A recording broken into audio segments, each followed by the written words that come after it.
Transfer Student from Beyond the Grave is often considered to be one of the worst chapters in the game.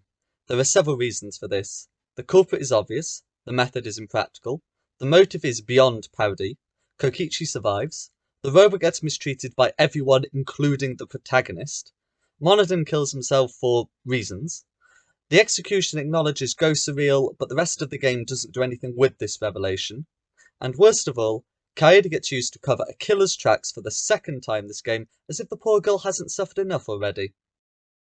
Now I consider all of these criticisms to be completely valid, but they're not the reason why I dislike this chapter. On my first playthrough, I entered the trial feeling pretty good about the whole thing, and left the trial feeling absolutely drained. The chapter is pretty good. The trial isn't the problem either. Himiko is an arc during this trial. There's some funny moments too, and overall it's not a bad trial. The results are a bit of an issue, but they are also kind of funny. I'm gonna say they're so bad they're good. The thing I find frustrating is an item left abandoned in Angie's study, the Necronomicon. This was one of the finest motives Monokuma ever provided, and a wonderful piece of writing. It should have made this chapter the crowning jewel of the game, rather than what it is, a bad joke held together with seesaw memes. So let's examine the travesty. What is the Necronomicon? The Necronomicon is what I call a provided motive. Put simply, this is a motive that Monokuma provides, as opposed to the killer's true motive. For example, in V3 Chapter 1, the provided motive is the deadline, whilst Kaede's motive is a desire to save everyone. They're linked, but they're not always the same. For me, a provided motive should do three things upon receiving it, and a fourth in the trial. Firstly, it should provide a reason to kill, preferably for everyone. After all, a motive must motivate. Secondly, it should elicit a strong feeling such as despair, although fear, anxiety or anger will suffice. This is to make the audience feel like it is a big deal. Compare Makoto's video in Chapter 1 to his secret in Chapter 2. I felt a lot more apprehensive about what was to come in the first chapter. Thirdly, it should provide a clue about the mastermind or the major mystery. This may feel unrelated, but a lot of motives are able to do this, so honestly, why miss the opportunity? Fourthly, it should be related to the Blacken's internal motive when revealed at the trial. This is similar to the first criterion, but not always followed. In Danganronpa 1, Sayaka was clearly motivated by the video, but Leon showed no clear signs of being directly motivated by it. The Necronomicon does the first three well, but was never really given a chance to do the fourth. Let's do the run through anyway, so we can appreciate how solid it is otherwise. The book is essentially an item to be fought over. It is a one-use item that can bring back a dead character. Since the decision on how to use the book would undoubtedly be controversial, sides will start to form. While some may choose not to take sides but try to mediate, no one is truly neutral. This isn't an opt-out item like some kind of weapon, which most of the group would want locked up or destroyed. Everyone would have a take, everyone would want to see it used for something. Now, one problem with providing the Necronomicon as early as Chapter 3 is that there aren't that many options. Kurumi wanted everyone dead, and would do so again. Kaede also killed someone and then didn't take the exit given to her, whilst Ryoma arguably just wanted to die. Rantaro is the obvious choice in our Chapter 3. Consider how things stood in Danganronpa 1, where Makoto might want Sayaka back and Taka would want Mondo back, which makes the decision to choose Chihiro not quite as obvious. However, this chapter actually is a remedy for this problem. Angie's been acting awfully culty lately, and forms the school council, which begins to impose itself on the group. And you might have a god complex, or an authoritarian worldview based on an infallible deity, but either way something needs to be done to put a check on her. Bringing back Kaede, who was once an influential figure, would be an appealing prospect to Shuichi and Kaito, who are hardly born leaders here, and have been thoroughly outmaneuvered. Whilst the book doesn't necessarily facilitate murder, it does provide a wedge issue for the group, which Shuichi and Kaito can use to disrupt the council. When Angie seizes it, burglary is put on the table, which could allow for all kinds of regrettable actions. I'd say the first requirement is met. I wouldn't say the book elicits despair, per se.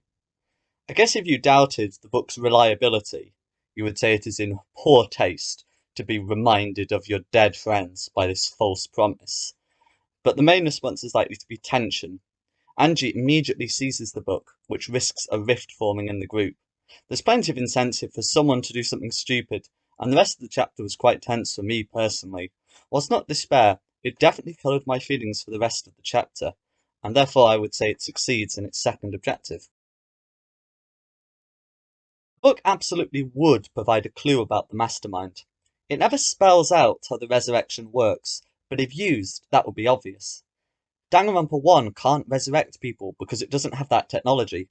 A resurrection either means a recorded message or freaky corpse puppet antics.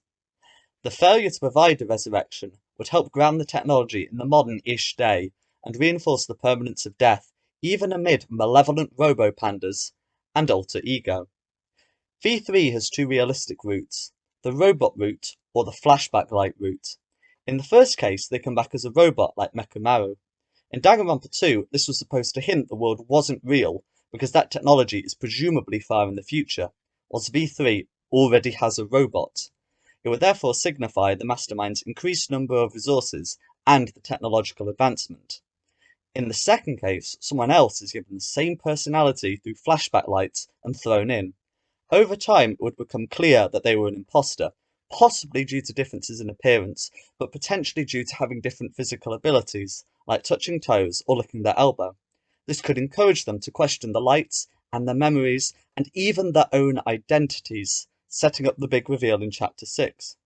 The book doesn't really say anything about the mastermind until it's used, other than that they claim to be able to do it, but I would say that's still valuable. I think the book had the potential to succeed in this third objective. When it comes to relevance, the book absolutely fails. To be clear, it wasn't doomed to fail, but it wasn't used correctly. Korekiyo had little interest in the book. I think potentially he could have backed Shuichi and Kaito, brought Kaede back, and later killed her, framing the council and especially Angie for the murder. He could even have kept his terrible, terrible motivation, but we didn't get that. Kyo is more complicated than usually given credit, but no matter how you look at him, his internal motive doesn't require the book, and neither of his methods used it. As such, the book can and does go unused. Needless to say, I still think this was a mistake. The book is too good not to be used, in my opinion. I think it could have been used most effectively in Danganronpa 2's Chapter 3. Now this chapter could be a video all in itself, so I'll keep it short.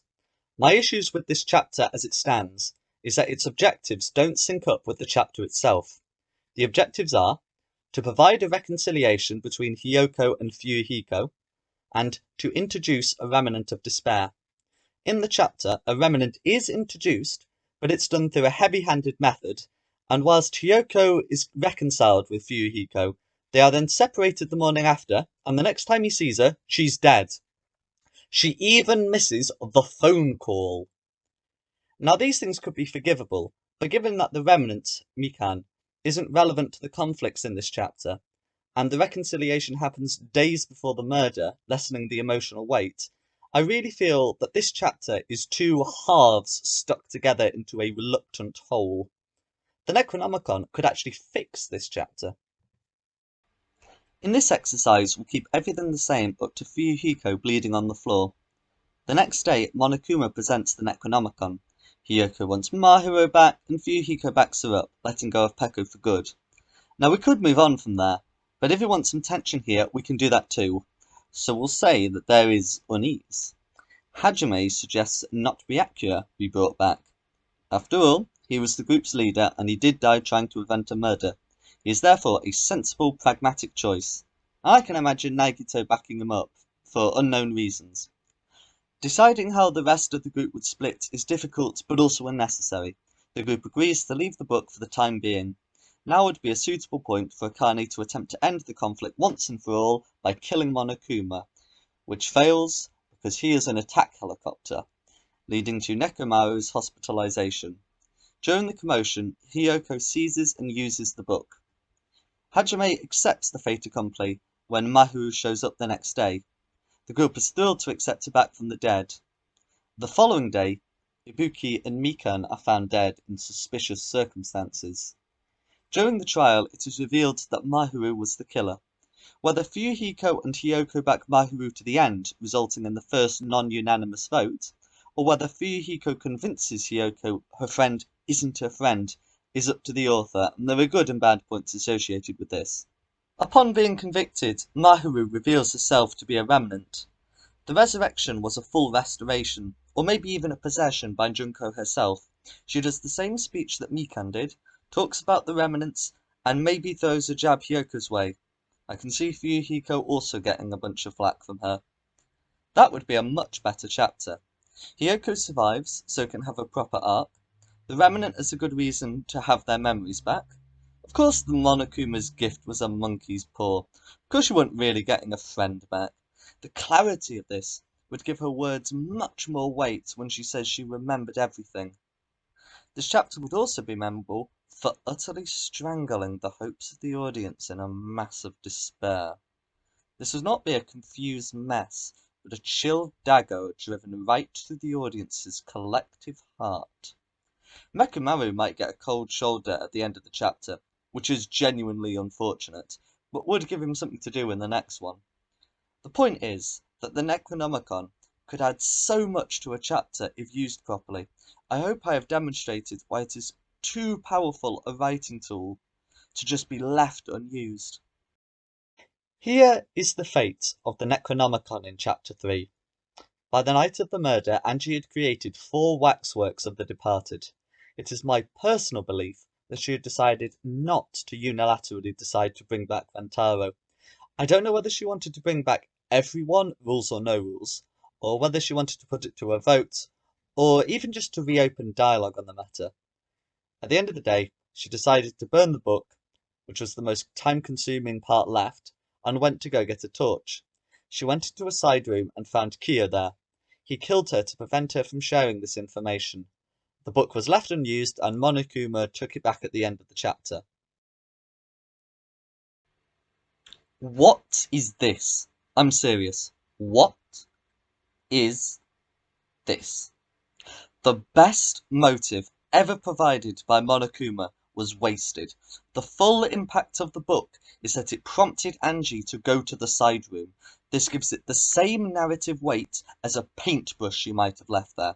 The Book of Resurrection has the same narrative utility as Hyoko's kimono, except that was a part of her arc, built on since the last chapter, and conveyed a meaning beyond her death.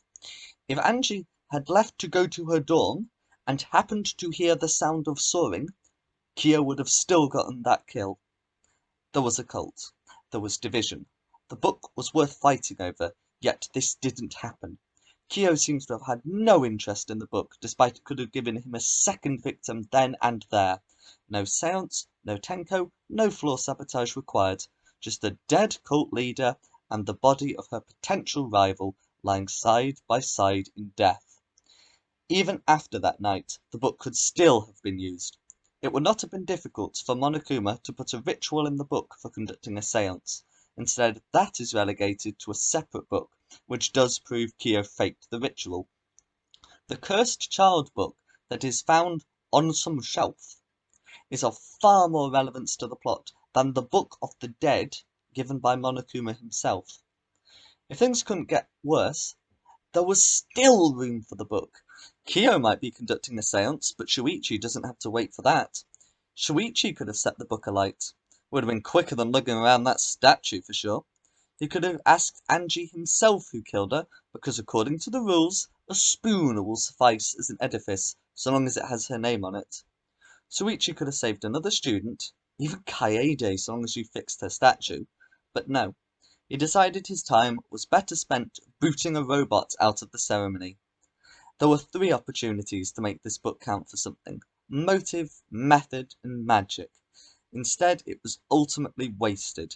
One of the best ideas for V3 left discarded on the floor of the artist's study.